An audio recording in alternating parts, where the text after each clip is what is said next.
day for advocates of lower taxes and spending. I am overwhelmed with how far we've come in the last 4 years. Through the hard work of you, the committed activists, we have truly turned the tide at the state level.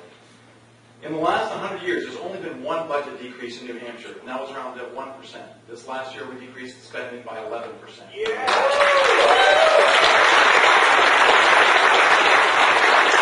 While New Hampshire has started to tighten its belt and live within its means, the federal government continues to tax, borrow, print, and spend without limits. With a deficit to GDP ratio near Greece levels, there's getting to be very little time to turn this country around. It's absolutely critical that we elect the next president, a person who will not just slow the growth of government, but will shrink it. Someone who has consistently voted against every tax increase, has never voted for an unbalanced budget, has never voted to increase the debt ceiling. And that man is Dr. Paul. Congressman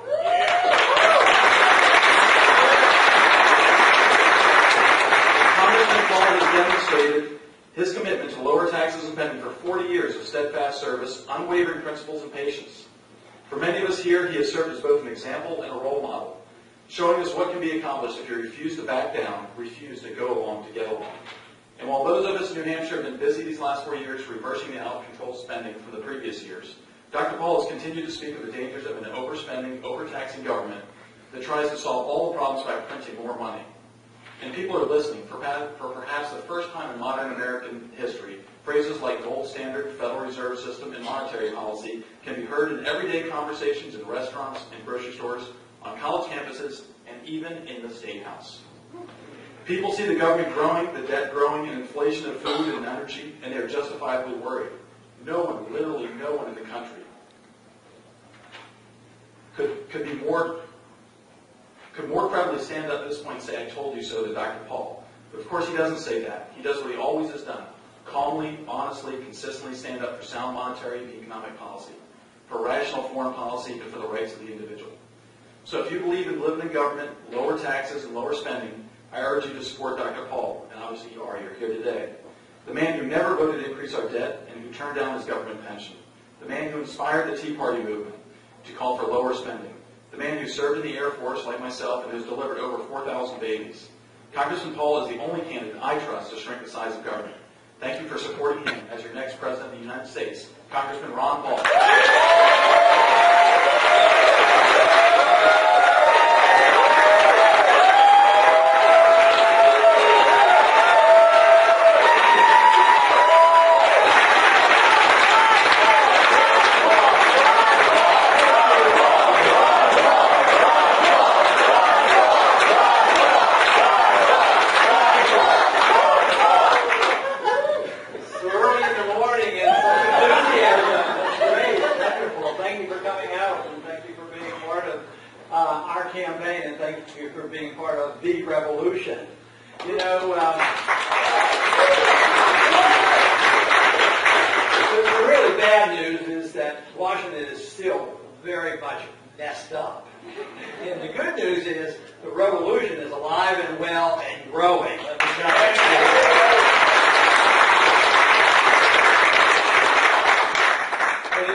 Can be hard work. But you know what advice, and I think I sense that you understand it very well.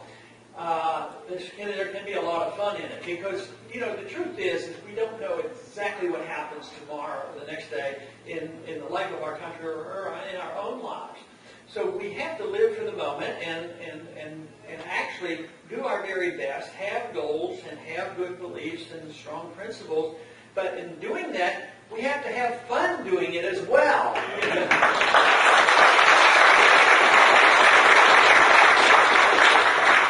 And I think just bringing people together with like-minded ideas is very important. So we can work hard together, then hopefully have a party together as well. But the magnificent thing about what has happened and what the freedom movement does is why I'm delighted with it. It does bring people together that are different. But we're together because we believe in our own choices, personal choices. We may use our life and our liberty and our money in a different manner, but we are unified because of the principles of individual liberty, and therefore I think it's the most wonderful philosophy because it's based on tolerance and freedom and integrity and self-reliance and peace, honesty, no counterfeit money. And why can't everybody join us for this? It makes a lot of sense to me, and I know it does to you. Yeah.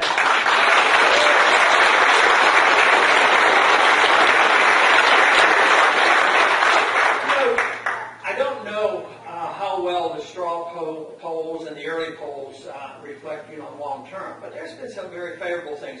When we get involved in straw votes, we do very, very well. That means that people do believe, people like you do believe, and you will work hard and show up and do the things necessary. But then there are the national polls done by independent agencies and groups, and sometimes they can be very frustrating because, I don't know if you've noticed, but sometimes they will have a poll and they'll have 6 candidates, but my name won't be in it. I wonder where I ought to come in on that poll. But yesterday it was a little bit encouraging. At least the headline looked great. But what it means long term is a different story because we still have a long way to go. And that was the Rasmussen poll. And I think this is very important if people, even in the establishment, think about it. Even if there's disagreement with some of our views, they're all in for it for politics and they all want to win. But I think the real test of our philosophy is bringing people together. Not only the Republican Party together in a narrow sense, but bringing the independents together as well as bringing Democrats over. So the poll that they did yesterday was my name matched up, to Obama. And it came out, what was it, 4 points or so different. It was 41 to 37. So, and I've always believed that the philosophy is very, very receptive to a broader audience. And I understand some of your activities today will be reaching out to independents. And I also understand that this state has a lot of independents. It's like the majority, and that will be a lot of vote in the primary. So it's really a great opportunity for us. And, there's always talk, every election cycle they talk, well, what do you think about the importance of 2 states, Iowa and New Hampshire? Why do they get all this attention? Isn't this wrong? Shouldn't this be, a national primary?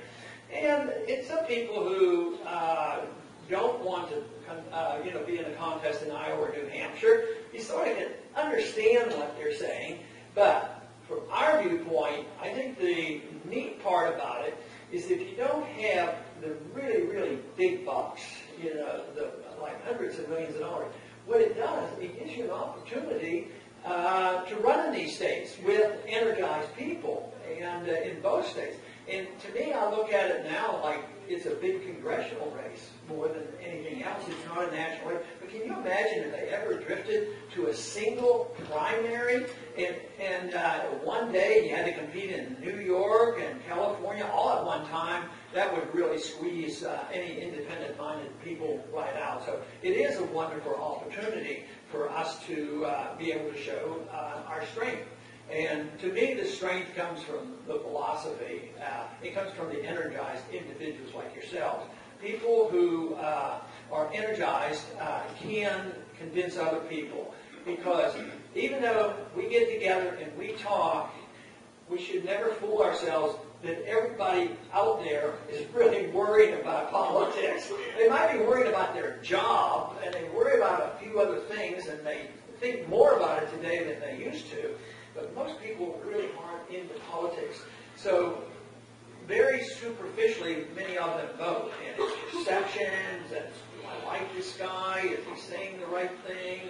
Did he put his foot in his mouth more than once? You know, this kind of thing.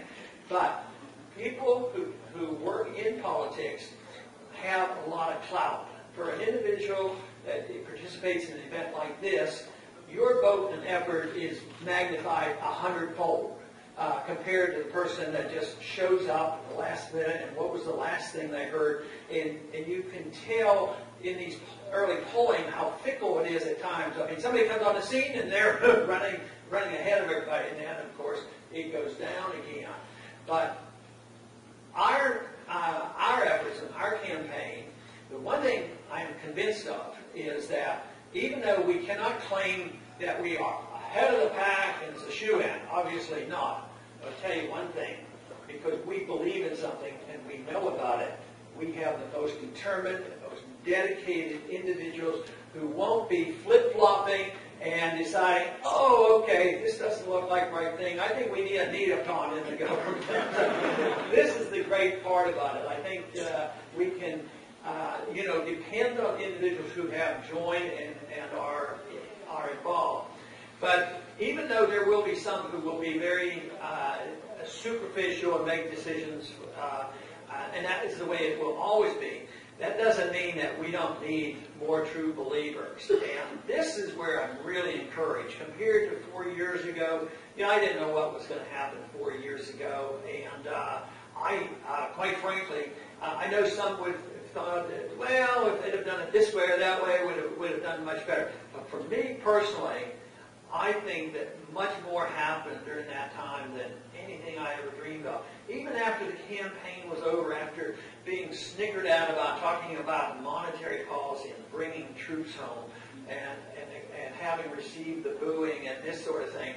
But the amazing thing, after the campaign was over, it never stopped. The momentum was there. There was truly the beginning of a revolution in ideas.